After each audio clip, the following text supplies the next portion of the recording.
Convention സെൻറ്ററിലേക്ക് നിങ്ങളുടെ മുമ്പാകെ ദൈവവചനവുമായി നിൽപ്പാൻ സ്വർഗത്തിലെ തമ്പുരാൻ തന്ന വിലയേറെ സമയത്തെ ഓർത്ത് നന്ദിയോടെ സ്തുതിക്കുന്നു, സ്തോത്രം ചെയ്യുന്ന. പ്രത്യേകാൽ എനിക്ക് ഈ അവസരം ഒരുക്കി തന്ന കർത്താവിൻ്റെ ദാസന്മാരോടും അതുപോലെ തന്നെ എൻ്റെ സ്പിരിച്വൽ ഫാദറായിരിക്കുന്ന കർത്താവിൻ്റെ ദാസനോടും ഇതിർനയിൽ എൻ്റെ സ്നേഹവന്ദനങ്ങൾ അറിയിക്കുന്നു. സങ്കീർത്തനക്കാരൻ 41-ാമത്തെ സങ്കീർത്തനം അതിൻ്റെ 3-ാമത്തെ വാക്യത്തിൽ സങ്കീർത്തനക്കാരനായ ദാവീദ് ഇങ്ങനെ ഒരു വാക്യം പറയുന്നു: യഹോവ അവനെ രോഗശയ്യയിൽ താങ്ങും, ദീനത്തിൽ നീ അവൻ്റെ കിടക്കയെല്ലാം മാറ്റിവെക്കും. സങ്കീർത്തനക്കാരനായ ദാവീദ് 41-ാമത്തെ സങ്കീർത്തനം എഴുതിയപ്പോൾ സങ്കീർത്തനക്കാരനായ ദാവീദ് വിളിച്ചു പറയുകയാണ്: എന്നെ യഹോവ താങ്ങിയത് കൊണ്ടാണ് ഞാൻ നിങ്ങളുടെ മുമ്പിൽ നിൽക്കുന്നത്.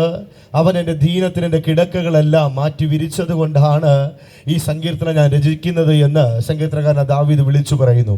സങ്കീർത്തനക്കാരൻ ദാവീദ് വിളിച്ചു പറഞ്ഞതിന് പിന്നിലുള്ള കാരണം, സങ്കീർത്തനക്കാരൻ ആ 3-ാമത്തെ സങ്കീർത്തനം ഇങ്ങനെ പറഞ്ഞു: ഞാൻ കിടന്നുറങ്ങി, യഹോവ എന്നെ താങ്ങിയിരിക്കുകയാൽ ഞാൻ ഉണർന്നുമിരിക്കുന്നു.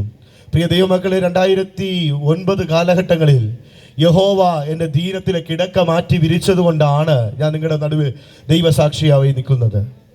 തിരുവനന്തപുരം മെഡിക്കൽ കോളേജിൽ എന്നെ ജീവനും മരണത്തോട് മല്ലടിച്ച നാളുകളുടെ നടുവിൽ ഒരു വൈദ്യന്മാർക്ക് എന്നെ വിടിവിക്കാൻ കഴിഞ്ഞില്ല, ഒരു മനുഷ്യർക്ക് എന്നെ വിടിവിക്കാൻ കഴിഞ്ഞില്ല. പക്ഷെ വിടിവിക്കാൻ കഴിവുള്ള ഒരുവൻ എൻ്റെ ജീവിതത്തിൻ്റെ അടുക്കലേക്ക് ഇറങ്ങി വരുവാൻ ഇടയായി തീർന്നു. ഞാൻ 8-ാം ക്ലാസ്സിൽ പഠിച്ചുകൊണ്ടിരിക്കുമ്പോൾ എൻ്റെ വലത് ചെവിയുടെ പുറക് സൈഡിൽ ഒരു ചെറിയ തട്ട് കിട്ടിയിട്ട് അവിടെ നിന്ന് തലച്ചോറിലേക്ക് ബ്ലഡ് കൊണ്ടുപോകുന്ന ഒരു ഞരമ്പുണ്ട്, അവിടേക്ക് പൊട്ടുവാൻ ഇടയായി തീർന്നു. ചെവി കൂടെ പഴുപ്പും ബ്ലഡും പുറത്തു വരുവാൻ ഇടയായി.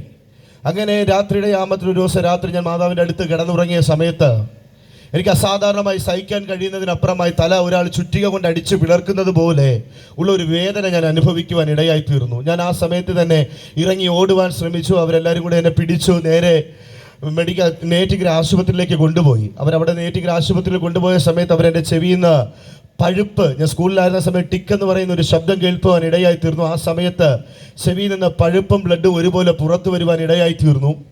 ആ സമയത്ത് ഡോക്ടർമാർ എന്നോട് പറഞ്ഞു, ഇത് ചീങ്കായമാണ്, അത് പൊട്ടിയത് കൊണ്ടാണ് ഇങ്ങനെ വരുന്നത്. 2 ദിവസം കഴിയുമ്പോൾ അത് നോർമലാവാൻ ഇടയായി തീരും. ഒരു ദിവസം കഴിഞ്ഞിട്ട് മാറിയില്ല, 2 ദിവസം കഴിഞ്ഞിട്ട് മാറിയില്ല, കണ്ടിന്യൂസ് ആയിട്ട് പഴുപ്പും ബ്ലഡും കൂടെ എൻ്റെ ചെവിയിൽ നിന്ന് പുറത്തു വരുവാൻ ഇടയായി തീർന്നു. എനിക്ക് ഇരിക്കാൻ കഴിയില്ല, ഇരിക്കുമ്പോൾ ഇറങ്ങി ഓടണമെന്ന് തോന്നും. അസാധാരണമായുള്ള തലവേദന എന്നെ പിടിക്കുവാൻ ഇടയായി തീർന്നു. അങ്ങനെ തന്നെ അവർ എന്നെ മെഡിക്കൽ കോളേജിലേക്ക് എൻ്റെ പിതാവും മാതാവും കൂടെ കൊണ്ടുപോകാൻ ഇടയായി തീർന്നു.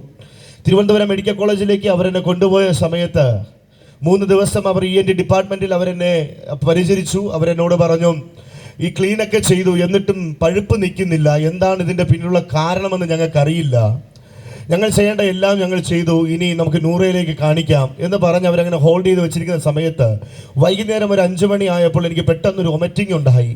വൊമിറ്റിംഗ് ഉണ്ടായ സമയത്ത് ഞാൻ ബാത്റൂമിൽ തന്നെ കുഴഞ്ഞു വീഴുവാൻ ഇടയായിരുന്നു. പെട്ടെന്ന് ഞാൻ കണ്ണു തുറന്ന സമയത്ത് എനിക്ക് എൻ്റെ ഡുവൽ വിഷൻ സ്റ്റാർട്ടായി. ഡുവൽ വിഷൻ എന്ന് പറയുമ്പോൾ ഈ മിക്സർ ഓപ്പറേറ്റ് ചെയ്യുന്ന അച്ഛൻ അവിടെ ഇരിക്കുമ്പോൾ തന്നെ അച്ഛൻ്റെ അതേ രൂപത്തിൽ മറ്റൊരു വ്യക്തി ഇരിക്കുന്നത് പോലെ എൻ്റെ കണ്ണിൽ കാഴ്ച നഷ്ടപ്പെടുവാൻ ഇടയായി തീർന്നു. ഞാൻ നിലവിളിച്ചുകൊണ്ട് ഹോസ്പിറ്റലിൽ നിന്ന് ഇറങ്ങി ഓടുവാൻ ശ്രമിച്ചു. ആ സമയത്ത് എൻ്റെ പിതാവും മാതാവും എല്ലാവരും കൂടെ എന്നെ ചേർത്ത് പിടിച്ചു. ഡോക്ടർമാരെല്ലാം വന്നിട്ട് പറഞ്ഞു, തലച്ചോറുമായി സംബന്ധിച്ച് എന്തോ ഒരു അസ്വസ്ഥത ഈ മകനുണ്ട്, അതുകൊണ്ട് ട്രിവാൻഡ്രത്തിൽ മെഡിക്കൽ കോളേജിൻ്റെ അകത്ത് തന്നെ MNICU എന്ന് പറയുന്ന ICUവിൻ്റെ അകത്ത് അഡ്മിറ്റ് ചെയ്യണമെന്ന് പറഞ്ഞു. MNICUവിൻ്റെ പ്രത്യേകത, കൊണ്ടുവരും, കുറച്ച് മണിക്കൂറുകൾ കഴിയുമ്പോൾ മരിച്ചു കൊണ്ടുപോകാൻ ഇടയായിത്തീരും. അങ്ങനെ ന്യൂറോയിലേക്ക് എന്നെ കൈമാറ്റം ചെയ്തു. ന്യൂറോ ഡിപ്പാർട്ട്മെൻറ്റ് എന്നെ CT സ്കാൻ കഴിഞ്ഞു, അതിൽ ഒന്നും തെളിയുവാൻ ഇടയായിത്തീർന്നില്ല. MRI ചെയ്തു. MRI ചെയ്തപ്പോൾ അവർക്ക് മനസ്സിലായി എൻ്റെ തലച്ചോറിൻ്റെ പകുതി ഭാഗത്തിലും ബ്ലഡും പഴുപ്പും ഒരുമിച്ച് ക്ലോട്ട് ചെയ്യുവാൻ ഇടയായി തീർന്നു. എപ്പോൾ വേണോ മരണം സംഭവിക്കാം. ഡോക്ടർമാർ പറഞ്ഞു, 7 ദിവസം ഈ ICUവിൻ്റെ അകത്ത് വെച്ചിരിക്കണം, 7 ദിവസത്തിനകത്ത് എന്ത് വേണോ ഇവന് സംഭവിക്കാം. ഇവൻ്റെ തലച്ചോറിൽ പഴുപ്പും ബ്ലഡും ക്ലോട്ടായി. ഈ ചെവിയുടെ പുറകിൽ നിന്ന് തലച്ചോറിലേക്ക് രക്തം കൊണ്ടുപോകുന്ന ആ ധമനിയിൽ ഇവിടെ ആ രക്തക്കുഴലിലേക്ക് ഒരു തട്ട് കിട്ടി. അവിടെ നിന്ന് ചെവിയിലൂടെ പഴുപ്പും ബ്ലഡും അതുപോലെ പുറത്തു വന്നു. ഇത് തലച്ചോറിലേക്ക് ഇരച്ചു കയറുവാൻ ഇടയായി തീർന്നു.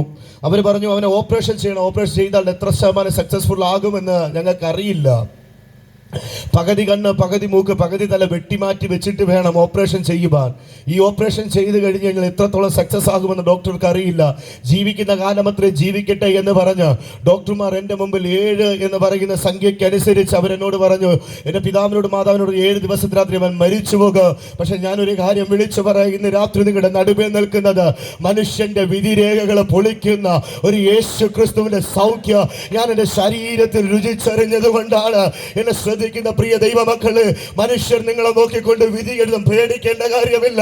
അവന്റെ വിധികൾ പൊട്ടിക്കുന്ന ഒരു ഐസിയുവിന്റെ നടുവിൽ നിനക്ക് വേണ്ടി വെളിപ്പെട്ടു വരുവാനിടയായി തീരും. ഡോക്ടർമാർ 7 ദിവസം വിധി എഴുതി. അവര് പറഞ്ഞു, പകുതി കണ്ണ്, പകുതി മൂക്ക്, പകുതി ചെവി വെട്ടി മാറ്റി വെച്ച് ഓപ്പറേഷൻ ചെയ്യണം. അപ്പൊ എന്റെ ചെവിയുടെ പുറകിൽ ഒരു ഹോളുണ്ട്. അപ്പോൾ എൻ്റെ സമപ്രായക്കാരായ എല്ലാവരും വെന്റിലേറ്ററിൽ കിടക്കുമ്പോൾ ഞാനും വെന്റിലേറ്ററിലായിരുന്നു. അന്ന് ഞങ്ങൾ പ്രാർത്ഥിക്കുന്നവരായിരുന്നു, ഞങ്ങൾ പെന്തക്കോസുകാരായിരുന്നു, ഞങ്ങൾ യേശുവിനെ ഉയർത്തുന്നവരായിരുന്നു.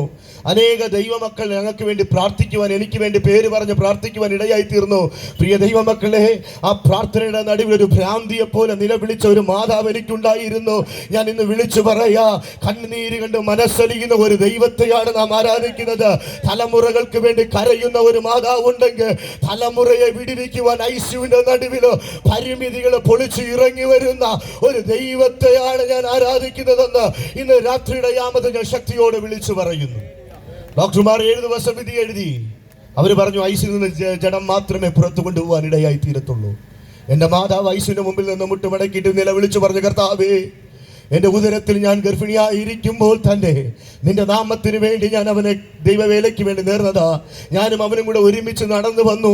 ഇപ്പോൾ അവനൊരു ഭ്രാന്തനെ പോലെ എപ്പോ വേണോ മരണം മുമ്പിൽ കണ്ട് നിലവിളിയോടുകൂടി അവനായിരിക്കുമ്പോ, അപ്പാ ദൈവമേ, നിന്ദിക്കുവാൻ ഇടവെക്കരുത്, ദൈവനാമം ദുഷിക്കപ്പെടുവാൻ ഇടവെക്കരുത്. നിന്റെ നാമത്തിന് വേണ്ടി കൊടുത്ത തലമുറയാണ്. പ്രിയ ദൈവമക്കളെ, ഞാനൊരു കാര്യം വിളിച്ചു പറയാ, ഒരു ഹാഗർ നിലവിളിപ്പാനുണ്ടെങ്കിൽ ആ തലമുറയെ ഉപേക്ഷിക്കാത്ത ഒരു ദൈവത്തെയാണ് നാം ആരാധിക്കുന്നത്. അവൻ ഐസിയു ഒരു പ്രത്യേകതയുള്ള കാര്യമല്ല. ഡോക്ടർമാരനോട് പറഞ്ഞു, മാതാവിനോട് പറഞ്ഞു, ഇവൻ മരിച്ചു പോകും. അങ്ങനെ ഈ ഫ്രാങ്കോ എന്ന് പറയുന്ന ഒരു കർത്താവിന്റെ ദാസൻ വന്നിട്ട് പറഞ്ഞു, നീ വിശ്വസിക്കുകയാണെങ്കിൽ 5 ദിവസത്തിന്റെ അകത്ത് ഈ ഐസിയിൽ നിന്ന് പുറത്തിറക്കും എന്ന്. എനിക്ക് എന്ത് ചെയ്യണമെന്ന് അറിയില്ല. ഞാൻ അന്ന് പ്രാർത്ഥിക്കുമായിരുന്നു. ഐസിയുവിന്റെ അകത്ത് എൻ്റെ പിതാവില്ല, എൻ്റെ മാതാവില്ല, എൻ്റെ സഹോദരിയില്ല. പക്ഷെ ഐസിയുവിന്റെ അകത്ത് എന്നെ സൗഖ്യമാക്കേണ്ടതിന് ഇറങ്ങി വന്ന ഒരു ദൈവം അവിടെ ഉണ്ടായിരുന്നു. എൻ്റെ മാതാവിനും പിതാവിനും ഒരു ഉച്ചയ്ക്ക് 3 നേരത്തിൽ വന്ന് എനിക്കിത് വേണ്ടുന്നുള്ള ആഹാരം തന്നവരും മടങ്ങിപ്പോകുവാൻ ഇടയായി തീരും. പക്ഷേ ഐസിയുടെ നടുവിൽ എൻ്റെ പിതാവും മാതാവും ഇല്ലായിരുന്ന സമയത്ത് ക്രൂശിൽ കണ്ടു ഞാൻ നിന്റെ സ്നേഹത്തെ, ആഴമാർന്ന നിന്റെ സ്നേഹത്തെ എന്നുള്ള പാട്ട് ഹൃദയത്തിന്റെ അകത്ത് ഇങ്ങനെ മന്ത്രിച്ചു കൊണ്ടിരിക്കുമ്പോൾ തന്നെ ഒരു വെള്ള വസ്ത്രധാരി എൻ്റെ ഐസിയുടെ അകത്ത് ഇറങ്ങി വരുവാൻ ഇടയായി തീർന്നു. അവൻ എന്നെ തൊട്ടത് കൊണ്ടാണ് മനുഷ്യന്റെ വിധിരേഖകളെ പൊളിച്ചുകൊണ്ട് ഇന്ന് പകൽക്ക് സന്ധ്യയുടെ യാമത്ത് ഞാൻ നിങ്ങളുടെ നടുവിൽ സാക്ഷി പറയുന്നത്. ഡോക്ടർമാര് പറഞ്ഞു, ഇവന്റെ ജഡം പുറത്തു കൊണ്ടുപോകാൻ ഇടയായി തീരും. 7 ദിവസം വിധി എഴുതിയ ഞാൻ 17 ദിവസം ഹോസ്പിറ്റലിൽ കിടന്നിട്ട് ഞാൻ പുറത്തു വന്നപ്പോൾ എൻ്റെ കണ്ണിന് കാഴ്ച പരിപൂർണമായിട്ടില്ല. ഇന്ന് നിങ്ങൾക്ക് കാണുമ്പോൾ കാണുവാൻ കഴിയും. ഞാനൊരു സ്പെക്സ് പോലും വെച്ചിട്ടില്ല. ഞാൻ പല പ്രാവശ്യം ഞാൻ പല ഡോക്ടർമാരും ചെന്ന് പറഞ്ഞു, എനിക്ക് കണ്ണിന് അല്പം കാഴ്ച കുറവുള്ള പോലെ തോന്നുന്നു. അപ്പോഴെല്ലാം അവർ ചെക്ക് ചെയ്തിട്ട് പറഞ്ഞു, അത് പൂർണ്ണ കാഴ്ചയുണ്ട്. പ്രിയ ദൈവമക്കളെ, മനുഷ്യൻ വിടിവിച്ചു കഴിഞ്ഞാൽ പരിമിതികളുണ്ട്. പരിമിതിയില്ലാതെ നമ്മെ വിടിവിക്കുന്ന ഒരു ദൈവം. അവൻ കുറവുകൾ വെച്ച് വിടിവിക്കുന്നവരല്ല. അവങ്കലേക്ക് നോക്കിയവ പ്രകാശിതരായി അവരുടെ മുഖം ലജ്ജിച്ചു പോകുകയില്ലെന്ന് പഠിപ്പിച്ച ഒരു ദൈവം. ആ കർത്താവിനെ തൊടുവാനിടയായി തീർന്നു. എന്റെ കണ്ണിലെ പഴുപ്പ് കണ്ണിൽ റെറ്റിനയിൽ വ്യാപരിച്ചത് കൊണ്ട് ഡുവൽ വിഷൻ സ്റ്റാർട്ടായെന്ന് ഞാൻ പറഞ്ഞല്ലോ. പക്ഷെ ഇന്ന് എന്റെ കണ്ണിന് പൂർണ്ണ കാഴ്ചയുണ്ട്. ഡോക്ടർമാർ പറഞ്ഞു ഓപ്പറേഷൻ ചെയ്യണം, ബ്ലഡ് സർക്കുലേഷൻ കൂടുതലാണ്. എൻ്റെ 9ാം ക്ലാസ്സിൽ പഠിക്കുമ്പോൾ ഡോക്ടർമാർ വീണ്ടും പറഞ്ഞു 7 ദിവസത്തിനകത്ത് മരിച്ചു പോകും, ബ്ലഡ് സർക്കുലേഷൻ കൂടുതലാണ്. ചെവിയുടെ പുറകിൽ ഒരു ഹോൾ ഉണ്ടെന്ന് ഞാൻ ആദ്യമേ പറഞ്ഞു, ഞരമ്പിൽ ഒരു ഹോൾ ഉണ്ടെന്ന് പറഞ്ഞു. അവർ ഡേറ്റ് എല്ലാം കുറിച്ച് വെച്ചിട്ട് അവർ പറഞ്ഞു PTINR ടെസ്റ്റ് നോർമൽ ആകുന്നില്ല, കഴിഞ്ഞ 2 വർഷമായിട്ട് നോർമൽ ആകുന്നില്ല. എൻ്റെ മാതാവിനോട് വിളിച്ചു പറഞ്ഞു, നിന്നെ ചികിത്സിച്ച് ഞങ്ങളുടെ സമ്പത്ത് മുഴുവനും തീർന്നു, നിനക്കൊരു സഹോദരി ഉണ്ട്, അതുകൊണ്ട് ഇന്ന് ഈ PTINR ടെസ്റ്റ് നോർമൽ ആയില്ലെന്നുണ്ടെങ്കിൽ ഈ മെഡിക്കൽ കോളേജ് ന്യൂറോ ഡിപ്പാർട്ട്മെന്റിന്റെ മുകളിൽ നിന്ന് ചാടി നമുക്ക് 2 പേർക്കും മരിക്കാം. മരണഭയത്താലിരുന്ന എൻ്റെ മാതാവിന്റെ കണ്ണുനീരൊപ്പിയ ഒരു ദൈവമുണ്ട്.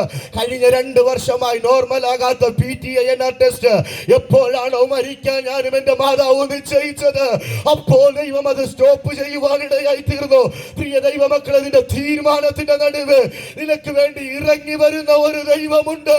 അവൻ ആൽഫയാണ്, അവൻ റാഫയാണ്, അവൻ സൗഖ്യദായകനാണ്.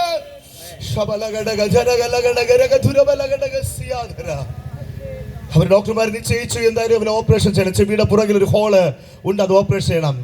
അത് ട്യൂബ് വെട്ടി വേണം അത് ഒട്ടിച്ച് അടയ്ക്കേണ്ടത്. ഞാൻ തുമ്മുകയോ എനിക്ക് ജലദോഷം വരികയാണെങ്കിൽ അത് വീണ്ടും പൊട്ടുവാൻ ഇടയായി തീരും. അങ്ങനെ ന്യൂറോ ഡിപ്പാർട്ട്മെന്റും ENT ഡിപ്പാർട്ട്മെന്റും കൂടെ ചേർന്ന് അവരൊരു ഓപ്പറേഷന് സമയം നിശ്ചയിച്ചു. നാളെ ഫോർ എക്സാമ്പിൾ ഓപ്പറേഷന്റെ പിറ്റേ ദിവസം രാത്രി ഞാനും എൻ്റെ മാതാവും കൂടെ ഓപ്പറേഷൻ തിയേറ്ററിന് മുമ്പിൽ ഇനിഷ്യലായിട്ടുള്ള എല്ലാ ടെസ്റ്റും കഴിഞ്ഞതിന് ശേഷം ഓപ്പറേഷൻ വിധി രാവിലെ 6 മണിക്ക് ഓപ്പറേഷൻ തിയേറ്ററിലേക്ക് കയറണം. അങ്ങനെ ഞാൻ അവിടെ കരഞ്ഞുകൊണ്ടിരിക്കുമ്പോൾ ഒരു ഭ്രാന്തിയെ പോലെ നിലവിളിച്ച ഒരു മാതാവ് എനിക്കുണ്ടായിരുന്നു. ഓപ്പറേഷൻ തിയേറ്ററിന് മുമ്പിൽ ഒരു ഭ്രാന്തിയെ പോലെ ഇടത്തോട്ട് ഉറങ്ങുവാൻ കഴിയാതെ ഞാൻ ഉറങ്ങിയപ്പോൾ ഇടത്തോട്ടും വലത്തോട്ടും തിരിഞ്ഞ് യേശുവേ നിന്റെ നാമത്തിന് വേണ്ടി കൊടുത്ത മകനാണ്, ഒരു കത്തി വെക്കാൻ ഇടവെക്കരുത് എന്ന് പറഞ്ഞ് നിലവിളിച്ച ഒരു മാതാവ് എനിക്കുണ്ടായിരുന്നു. രാവിലെ 6 മണിയായപ്പോ ഡോക്ടർമാർ എന്നെ ഓപ്പറേഷൻ തിയേറ്ററിലേക്ക് കയറ്റി കഴിഞ്ഞപ്പോൾ അവർക്കൊരു സംശയം. കഴിഞ്ഞ 2 വർഷമായി എൻ്റെ കർണപടം ചുവന്ന് കിടക്കും. ഈ ബ്ലഡ് സർക്കുലേഷൻ ഒരുപാടായിട്ട് കൂടുമ്പോൾ കർണപടം ചുവന്ന് കിടക്കും. പക്ഷേ ഇന്നലെ രാത്രി വരെ ചുവന്ന് കിടന്ന കർണപടം രാവിലെയായപ്പോൾ അത് വെളുത്ത് കിടക്കുന്നത് കാണുവാൻ ഇടയായി തീർന്നു. അപ്പോൾ ഡോക്ടർമാർക്ക് ഒരു സംശയം തോന്നി, അതങ്ങനെ സംഭവിക്കുന്നതല്ല. ഈ ട്യൂബ് വെട്ടി ഒട്ടിച്ച് കഴിഞ്ഞാൽ തുമ്മുകയാണെങ്കിൽ അത് വീണ്ടും പൊട്ടും, വീണ്ടും ഓപ്പറേഷൻ ചെയ്യണം. അങ്ങനെ സംഭവിക്കുന്നതല്ല. കഴിഞ്ഞ 6 മാസം കൊണ്ട് ഒരു കുഞ്ഞിന് അടയേണ്ടതാണ്, പക്ഷെ 6 മാസം കൊണ്ട് ഒരു പ്രോഗ്രസും ഇല്ലായിരുന്നു. പ്രാർത്ഥന കേൾക്കുന്ന ദൈവം രാത്രിയുടെ യാമത്തിൽ ഞാൻ ഉറങ്ങിക്കിടന്നപ്പോ എൻ്റെ ദൈവം എന്നെ സൗഖ്യമാക്കുവാൻ ഇടയായി തീർന്നു. അങ്ങനെ പെട്ടെന്ന് അവർ പറഞ്ഞു MRI സ്കാനിങ് എടുക്കാൻ വേണ്ടി വീണ്ടും പോകണമെന്ന് പറഞ്ഞു. ഞങ്ങൾ MRI സ്കാനിങ് എടുക്കാൻ വേണ്ടി പോയപ്പോൾ അവിടുത്തെ ഡോക്ടർ പറഞ്ഞു എത്രയും വേഗം ഓടിക്കൊണ്ട് പോകാൻ പറഞ്ഞു, ഓപ്പറേഷൻ തിയേറ്ററിലേക്ക് കൊണ്ടുപോകാൻ പറഞ്ഞു.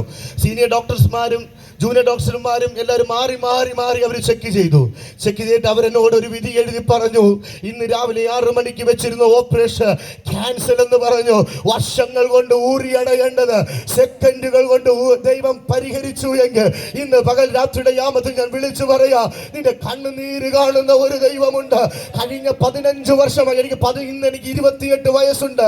15 വർഷമായി എന്നെ പരിപാലിച്ച ദൈവം ഓപ്പറേഷൻ ചെയ്തിട്ടല്ല ഞാൻ നിങ്ങളുടെ നടുവിൽ ദൈവവചനവുമായി നിന്നത്. ഓപ്പറേഷൻ ചെയ്തിട്ടല്ല നിങ്ങളുടെ നടുവിൽ ദൈവത്തെ ഉയർത്തുന്നത്. ഒരു കത്തി പോലും തൊടാതെ വന്ന എന്നെ പരിപാലിച്ച ഒരു ദൈവമുണ്ട്. ഞാൻ ഉറങ്ങിക്കിടന്നപ്പോ എന്റെ ശരീരത്തിൽ രോഗസൗഖ്യമയച്ച ഒരു ദൈവമുണ്ട്. അവൻ ഇന്ന് നിങ്ങൾക്ക് വേണ്ടി പ്രവർത്തിപ്പാൻ ഇടയായി തീരും. മനുഷ്യൻ പറഞ്ഞു 7 ദിവസം അത് മരിച്ചു പോകും. അവർ പറഞ്ഞു ജീവനാന്തം അവൻ ഗുളിയെ എടുക്കണം, ഗുളിയെ എടുത്തില്ലെങ്കിൽ ഒരു സെല്ലിൽ അടയ്ക്കപ്പെടുകയോ ഒരു ഭ്രാന്തനെ പോലെ അവൻ മാറിത്തീരും. പക്ഷെ പ്രിയ ദൈവമക്കളെ, ഇന്ന് ഞാൻ ഡോക്ടർ പറഞ്ഞു ഇവന് ഇങ്ങനെ ചെയ്തത് കൊണ്ട്, ഇങ്ങനെ തലച്ചോറിൽ പഴുപ്പ് വന്നതുകൊണ്ട് ബുദ്ധിക്കൊക്കെ ഒരുപാട് ഭ്രമം വരുവാൻ ഇടയായി തീരുമെന്ന് പറഞ്ഞു. പക്ഷേ ഞാൻ ഇന്ന് മാസ്റ്റർ ഡിഗ്രി എല്ലാം കഴിഞ്ഞിട്ട് നിൽക്കുന്നത് എൻ്റെ ബലമല്ല, എൻ്റെ ദൈവം എന്നെ തൊട്ടത് കൊണ്ടാണ്. പ്രിയ ദൈവമക്കളെ, ഞാൻ ഭാരപ്പെടാൻ പറയുകയില്ല. ആരെങ്കിലും രോഗസൗഖ്യം ആഗ്രഹിക്കുന്നുണ്ടെങ്കിൽ യേശുവേ എന്ന് വിളിച്ചാൽ മതി. നീ ഇരിക്കുന്ന ഇരിപ്പിടത്ത് ഇറങ്ങി വന്ന് നിന്നെ വിടിവിപ്പാൻ ശക്തനായ ഒരു ദൈവത്തെയാണ് നീ ആരാധിക്കുന്നത്. നീ മറന്നു പോകരുത്. ഡോക്ടർമാർ 7 ദിവസം വിധി എഴുതി. ഇന്ന് 15 വർഷമായി ഒരു കത്തി എന്റെ ശരീരത്തിൽ വെച്ചിട്ടില്ല. എവിടെയൊക്കെ ദൈവം അയക്കുന്നു അവിടെയെല്ലാം പോയി ദൈവത്തിന്റെ സാക്ഷി ഞാൻ പറയാൻ ഇടയായി തീരുന്നു. ഞാൻ പറഞ്ഞതിന്റെ ഉദ്ദേശം, ഞാൻ ജീവിക്കുന്ന ഒരു സാക്ഷിയാണ്. ആ വിടുതൽ ഞാൻ അനുഭവിച്ച വ്യക്തിയാണ്. ആ ദൈവത്തിന്റെ കരം കുറുകി പോയിട്ടില്ല. വിശ്വസിച്ച നീ ദൈവത്തിന്റെ മഹത്വം കാണുക. ദൈവം തൊട്ടാൽ അത് പൂർണ്ണമായുള്ള വിടുതലാണ്. തിരുവനന്തപുരം മെഡിക്കൽ കോളേജ് എന്ന പ്രിസ്ക്രിപ്ഷന്റെ ബലത്തിലല്ല ഞാൻ നിൽക്കുന്നത്. എന്റെ യേശുവിന്റെ കര എന്റെ ശരീരത്തിൽ വെളിപ്പെട്ടു വന്നത് കൊണ്ടാണ് ഞാൻ നിൽക്കുന്നത്. ഇന്ന് രാത്രിയുടെ യാമത്തിൽ ആ വിടുതൽ വേണമെന്നുള്ളവ കരം തട്ടി എന്റെ ദൈവത്തെ ഒന്ന് മഹത്വപ്പെടുത്തി ഇന്ന് കർത്താവേ എന്നെ ഒന്ന് തൊഴണമേ എന്ന് എത്ര പേർ ഇതിന്റെ അകത്ത് ദാഹത്തോട് കൂടെ ഇരിക്കുവാൻ ഇടയായി തീരും.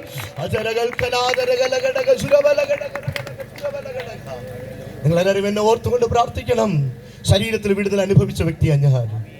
അതുകൊണ്ട് ഇന്ന് ഞാൻ രാത്രിയുടെ യാമത്തിൽ വിളിച്ചു പറഞ്ഞെല്ലാം ശ്രദ്ധിക്കുന്ന ആരെങ്കിലും വേദനയാലോ രോഗത്താലോ ഇരിക്കുന്നുവെങ്കിൽ ഈ തുടർന്ന് നടക്കുന്ന ശുശ്രൂഷയ്ക്കകത്ത് നീ വിശ്വസിച്ച ദൈവത്തിന്റെ മഹത്വം കാണുക. നാറ്റം വെച്ച വിഷയത്തെ പുറത്തു കൊണ്ടുവരാൻ ശക്തനായ ദൈവം. മെഡിക്കൽ കോളേജ് 7 ദിവസത്തിന്റെ അകത്ത് മരിച്ചു പോകുമെന്ന് വിധി എഴുതിയ വിഷയത്തെ പുറത്തു കൊണ്ടുവരുവാൻ ശക്തനായ ദൈവം ഇന്നും ജീവിക്കുന്നു. അവൻ നിങ്ങൾക്ക് വേണ്ടി പ്രവർത്തിപ്പാൻ ഇടയായി തീരും. ദൈവം നിങ്ങളെ ധാരാളമായി അനുഗ്രഹിക്കുമാറാകട്ടെ.